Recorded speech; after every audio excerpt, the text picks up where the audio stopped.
കോഴിക്കോട് എലത്തൂർ HPCLൽ നിന്ന് ഡീസൽ ഒഴുകിയെത്തിയതിനെ തുടർന്ന് ജലാശയങ്ങൾ മലിനമായി തുടരുകയാണ്. തോടുകളിലും പുഴയിലും ഡീസൽ പാട കെട്ടിക്കിടക്കുന്നു.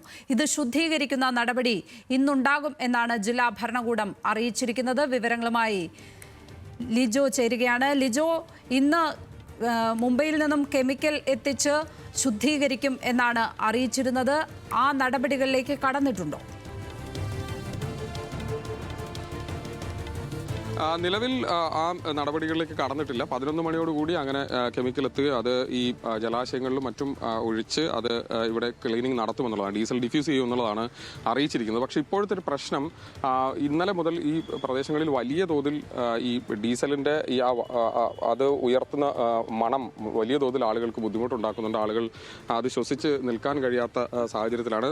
ഇവിടെയുള്ള പല വീടുകളിലുള്ള ആളുകൾ ഇവിടെ നിന്ന് മറ്റ് ബന്ധുക്കളുടെ വീടുകളിലേക്ക് മറ്റും പോകേണ്ട അവസ്ഥയിലേക്ക് വന്നിട്ടുണ്ട്. അങ്ങനെ ഒരു സാഹചര്യമാണ് യഥാർത്ഥത്തിലുള്ളത്. ഇപ്പോൾ ഇവിടെ ആളുകളൊക്കെ നമുക്ക് കാണാം.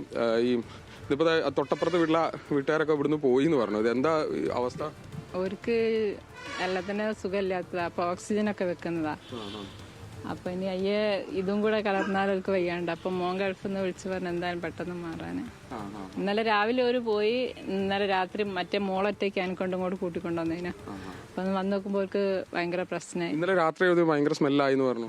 രാത്രി മഴ പെയ്ത് നോക്കുമ്പോ ഈ ഡീസലിന്റെ മണം, ഒരു മണ്ണെണ്ണന്റെ മണം നിങ്ങൾക്ക് തന്നെ ഇപ്പൊ അനുഭവപ്പെടുന്നുണ്ടാവും.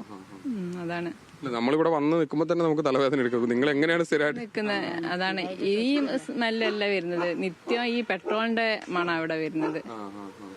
അത് ഞാൻ രാവിലെ പോകുമ്പോ ഞാനങ്ങ് പോകും, പിന്നെ അമ്മയാണല്ലോ ഇവിടെ ഉണ്ടാകുക. അമ്മയുടെ സ്ഥിതി കഷ്ടമായിരിക്കും അല്ലേ? കഷ്ടം തന്നെയാണ്, സഹിക്കാണ്ട് കഴിയില്ലല്ലോ.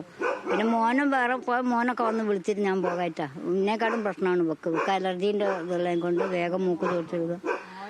മോനു പ്രശ്നമാണ്. മോൻ ജോലിക്ക് പോയതാണ്. രാവിലെ തന്നെ പോയി. എല്ലാവരുടെയും അവസ്ഥ ഇതാണ്. ഇങ്ങനെയുള്ള നിരവധി ആളുകൾ പല സ്ഥലങ്ങളിലും നമുക്ക് ഇങ്ങനെ കാണാൻ പറ്റും. ആളുകളെ സംബന്ധിച്ച് അവരുടെ ഒരു ജീവിത പ്രശ്നം എന്ന നിലയിലേക്ക് വിഷയം മാറിയിട്ടുണ്ട്. ഏതായാലും പൊല്യൂഷൻ കൺട്രോൾ ബോർഡും അതോടൊപ്പം തന്നെ ആരോഗ്യ പ്രവർത്തകരൊക്കെ എത്തി അവർ ഈ ഇവിടെയുള്ള സാമ്പിളുകൾ എടുത്തുകൊണ്ട് പോവുകയും അത് പരിശോധിക്കുകയും ഒക്കെ ചെയ്യുന്നുണ്ട്.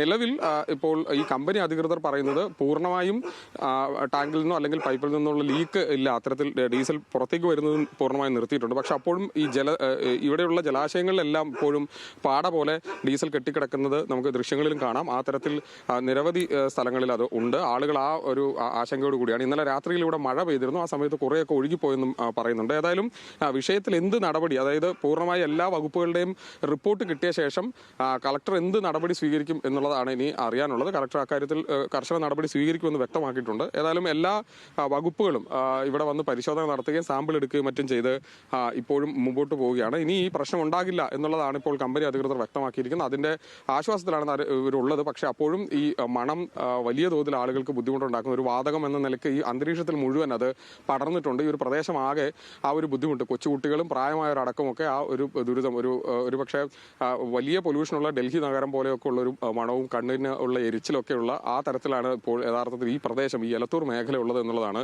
മറ്റൊരു കാര്യം. ലക്ഷ്മി, അത്യന്തം അപകടകരമായ സാഹചര്യമാണ് അവിടെ ഉള്ളത്. ആളുകൾക്ക് അവിടെ കഴിയാത്ത വിധത്തിലുള്ള തരത്തിലുള്ള മലിനീകരണം, അന്തരീക്ഷ മലിനീകരണം അടക്കം അവിടെ ഉണ്ടായിക്കൊണ്ടിരിക്കുകയാണ്.